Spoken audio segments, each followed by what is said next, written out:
Well, good morning, everybody. It's a windy city, huh? Yesterday was amazing. I am late this morning because we have a heater outside and it blew over and actually bent the hood of it. Our pillows were in the pool and our umbrellas were blown over. Going to work out this morning, we had trees down here in Red Rock. Unbelievable wind in Red Rock. We've never, well, John says maybe one other time we've seen it this bad. Anyway, I think it's going to be windy today too, they said, but I don't see it out there. So I think maybe later this afternoon, though, they might kick up again. I've never seen such a windy spring that I can recall. Anyway, it's May the 9th, and happy birthday, Jimmy Daig. It's Jimmy Daig's birthday. And if you are watching and want to give him a shout out, he is on Facebook. You can message him happy birthday. One of my favorite people. Anyway, let's get started here. We listed 111 homes over the weekend. Thank goodness that we did that, because we are approaching more inventory. And if you watch my show, you see that, we do the trends. I do the stats every day to see the trends, actually. Let me make sure we can hear, everybody can hear. Inventory. Okay. If you watch my Yes. All right. So yes, we have inventory and it's almost 29 days. So we're getting there to, the average, I think, in the country is about 1.1 month and a week, about 37, maybe almost 40 days in some areas. Anyway, we put 108 under contract and we have 3,546 available homes. And for the month of May right now, we jumped up to 784, which means we are selling 131 homes per day. Now, the little rub here, that does not include Saturday and Sunday. So like Jimmy always says, once we get past the first week or two, then the stats start to stabilize a little bit. The first 2 weeks, it's always, changing, going up in the number of sales per day. Last year, however, it was for that whole month of May, we were selling 163 homes. So things are changing. Last year to date, we were selling 126. So we'll see where we end up, as we always say. In 2021, though, we were selling 139 homes a day. And that was pretty much a record. I think we showed you the sales over the past several years, decades. I mean, this is remarkable. Remarkable. And the $1 million homes, we're going to talk a little bit about the $1 million homes, because the $1 million homes will get you some action on your different platforms. And when it comes to marketing, there's a couple things that we're going to talk about this week. And they're going to be consistent. Let's see, find my notes here. We're going to talk about the formula for your ads, so that you need to be creating ads all over the place. I would if I were you, because the market is going to change and you want to make sure that you are putting your name out there, especially to your farm areas and things like that. But we're going to do a little bit of a David Miller. He wrote the book on branding. I don't have it handy here. Do I have it handy? Yes, I do. Here. This is here, this book here. Let's put the stats down. And we'll put this in the stream because we're going to show it. Okay. Oh, Ruthie, come on. Get with it. Yes. Building a story brand. And not only is this a good book about branding, but if you're going to do an ad, he has some things. One of his sayings, he says, to quote him, he says, a caveman should be able to glance at it and immediately grunt back what you offer. So one of the main things that you want to do, whether you're posting, boosting, doing Instagram, dailies, whatever you're doing, make sure that your message is clear and that what you're offering is clear. So we're going to talk a little bit more about that throughout the week. In the meantime, did you take some time this weekend to do anything on social media? I took this home, speaking of $1 million homes, let's see, let's see what we just did. Hang on. We just listed, we'll put this down here. we've got 593 available $1 million homes. And that has gone up. I think 8 we listed over the weekend, if I recall. And one of them was this home. So what I wanted to do is just show you, show and tell, right? Show you how easy, perhaps, it is to do a video. So I took this particular listing is 6.55 million. And I have a little desk. Anyway, I pulled it out of the MLS. It's in Kingsgate, so it's from Charleston and Rampart. You go west on Charleston to Queensridge, Guard Gate on Apple, and Guard will provide directions for the second gate. Anyway, so what I did is I took the 3 pictures and I did a video. So let's watch it. And again, all I did, everybody, it took me 2 minutes to do this. All I did was read what it says in the remarks. So let's see how easy this is. I'm going to solo it, I think. Would you love to see this beautiful $6.5 million home in Las Vegas? This home is situated on the most prestigious street in Las Vegas. It's one-of-a-kind custom estate, sits on a rare 1.5-acre lot behind 2 security gates, providing the utmost in privacy and security. The original homeowner is a world-renowned home builder who built the home for himself, and he spared no expense, including every marble slab being hand-selected using the finest materials sourced from around the world. The attention to detail is beyond belief, with a custom hand-forged wrought iron staircase accented by hand-carved mahogany and cherry wood used extensively throughout this home. It's an exceptional estate, and it boasts 7 ensuite bedrooms, a movie theater, a gym, elevator, and a 2-story library. The kitchen is every chef's dream, with a designer appliances, custom cabinetry, and a fireplace in the kitchen. The backyard is a perfect place for entertaining, with a sparkling pool and spa, full tennis courts, sports court, and built-in barbecue with an extensive covered patio. Opportunity of a lifetime. Opportunity of a lifetime to purchase the finest home in Las Vegas. Call me now. So let's see here. I've got my mic back on. Yeah. Like I said, it took me 2 minutes to do this.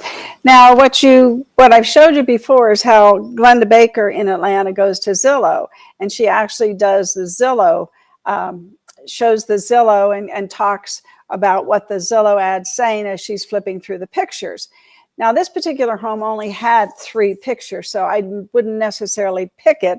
I only picked it today because it was the most expensive home listed over the weekend for $6,555,555,555. And truly sounds marvelous. And I'm sure that, let's see, let me look here. When did he list it? List date. He just listed it. Actually, Thomas Love, congratulations, Tom. Such a great luxury agent. And he listed it. It's been on the market 2 days. Probably they're going to do more pictures, or maybe not. You know, sometimes the homeowners don't want their pictures all over the internet. But he did a great job of explaining all the beautiful things in the home. So I might go on Zillow and do a screenshot and talk like I just did. I went on the LVR site, and all I did was take the photo section and talk over it. So, and printed this out first, so I had something to say. So if you did this every day, and you can do, I went a little over a minute because there's so much, but I could have spent some more time and just done some bullet points and just bullet pointed, this home was just listed in Las Vegas. It has 7 master suites. It's $6.5 million or whatever I was going to say. Just do the bullet points versus as I just read the script, which was a little long. Yeah. So anyway, you can do like reels of this stuff. And if you consistently do it, there's a fella out of Ottawa, Canada, I believe. And he does one every day. And he started doing one every day consistently about 4 or 5 months. No, let's see, October. So, that's 6, 7 months ago. And he already was doing a fantastic amount of business. And now he's got so much business, he had to hire a buyer's agent just because he's putting information out there on a consistent basis. And Las Vegas, my gosh, we have so many beautiful homes, and you could feature one a day easily. Talk about content. There you are. There's your content. And of course, you want to, say, call me at, and I didn't want to go into that, but, you want me to show you this home, please call me, and I might put my phone number there. Call me or text me, and I'll show you this beautiful home. Anyway, just some food for thought for today on the marketing side, because I didn't have a lot of time to do much else this morning with all the debris we had to pick up. But one thing I do want to talk about today, because I am in the process of doing a lot of research right now about interest rates and the market, and we're back to, is there going to be a bubble? Is there going to be a crash? And if you listen to my show on Friday, if you didn't, go back and listen to it. If you listen to it, I would listen to it again, just because. And I put this 33-page PDF in the group. So if you want to just read about what they said versus watch it, or do both at the same time, like Jimmy and I did, it'll give you some insight. The difference between our prices rising so quickly in 2022 and back in the early 2000s. There's a difference in the market, and why this market's not going to have a bubble. And I will bring up, I'm writing a blog, and I'm going to put across several platforms what my research shows me. But one of the things that I think people need to realize right now, the big news is, oh my gosh, the interest rates are going up. What are we going to do? Well, it's, the interest rates historically are not that bad. Tracking interest rates over time shows significant volatility over long enough time periods, right? Typically, the rates will be lowest on mortgages and highest on credit cards. Now, somewhere in the middle are the auto loans. Now, one of the things, we can predict only one thing about interest rates with reasonable surety, and that is that the rates will change significantly over, the most 10-year periods. We kind of look at things in decades, right?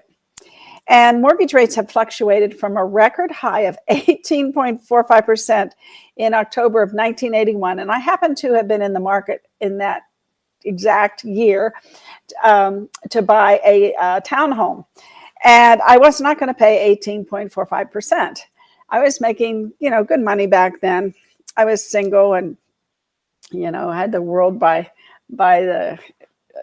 my world was a bowl of cherries, as they say. But anyway, I had an insurance man who came into my office to renew my insurance. And I said, well, I want to buy a new home, but I'm not going to pay that much. So this gentleman said, okay, I will loan you the money. I'll be in first position. I really have no problem. I understand why you don't want to pay 18%. And so he gave me an 8% mortgage, which I paid back as soon as the mortgage rates went back down to 8%, which they did. Anyway, I was lucky. But there are people out there that will do that because they understand the volatility of the interest rates and how they do change. The one thing about credit card interest rates, they fluctuated from a record low of 12.74 in the second quarter of 2014 to a record high of 17.14% in quarter two of 2019.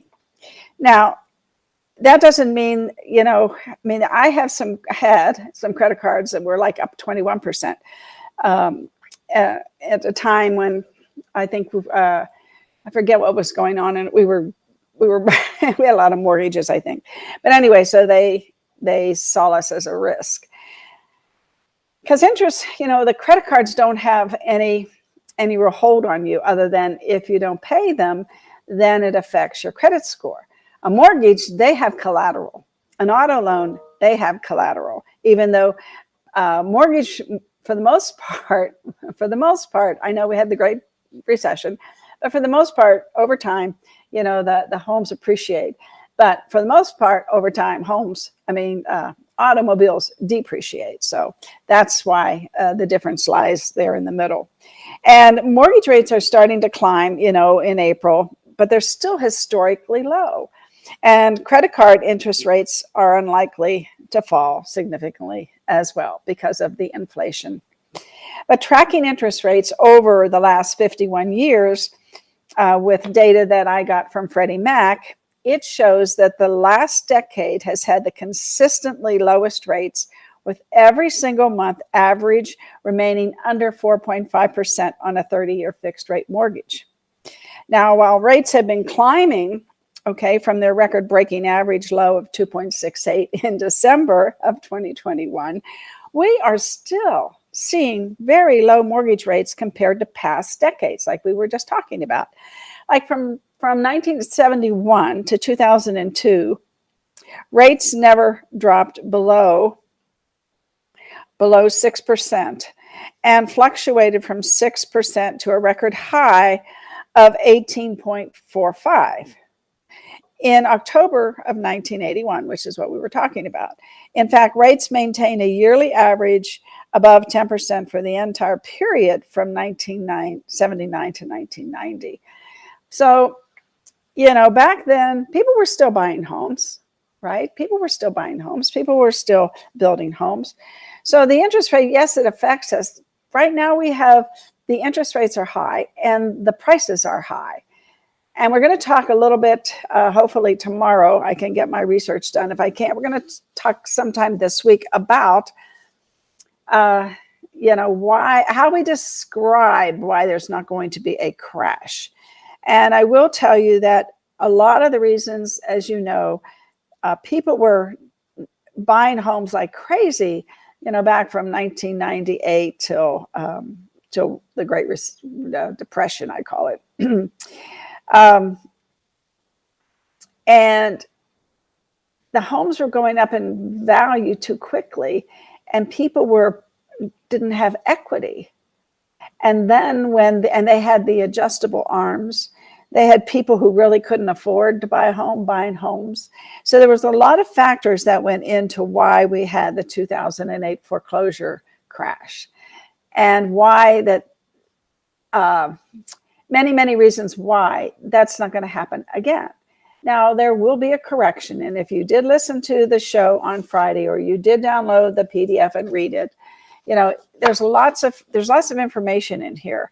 Interest rates, inventory levels, inflation, and of course we have a war. But we also have an election coming up.